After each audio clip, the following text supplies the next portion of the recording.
አንድ ሰው በራሱ ላይ ካተኮረ ዓለም ይለውጣል።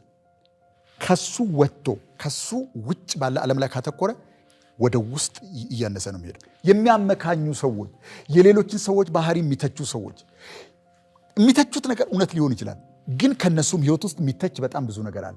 ሰዎች በራሳቸው ፓወር እነሱ ሊለውጡት በሚችሉት ነገር ላይ ሲያተኩሩ ኃይላቸው ተሰብስበው እዛ ላይ ያርፋል። የነሱና አጠገባቸው ያሉ ሰዎች ህይወት በሙሉ ይለወጣል።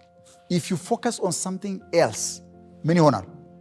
ኃይላችን ከኛ ቁጥጥር ውጭ ባለ ነገር ላይ ስለባከነ የሌሎችን ሰዎች ተው፣ የግል ህይወታችንን ለመለወጥ ኃይል አይቀርልን። ምክንያቱም we are powerless። እንዲህ አይነት ሰዎች ምልክታቸው ምንድን ነው? አማራሪ ናቸው፣ ሐሜተኛ ናቸው፣ ፈራጅ ናቸው። በየሄዱበት ቦታ ጣታቸው የሚጠቁመው ወደዛ ነው። እንዲህ አይነት ሰዎች ለገዛ ራሳቸው ህይወት ኃላፊነት ስለማይወስዱ የባከኑ ሰዎች ናቸው። በቃ ሲምፕሊ ዲሲፔትድ ኢነርጂ ያላቸው ሰዎች ናቸው። በዚህ ምድር ላይ ምንም አይነት ኮንክሪት ነገር ማድረግ የማይችሉ ግን ለመተቸትና ሂስ ለማድረግ ብቻ የተፈጠሩ የሚመስሉ ሰዎች አሉ። ህይወታችሁንና የምትኖሩበትን ዓለም ህይወት መለወጥ ከፈለጋችሁ ፎከስ ኦን ዋት ዩቭ ጋት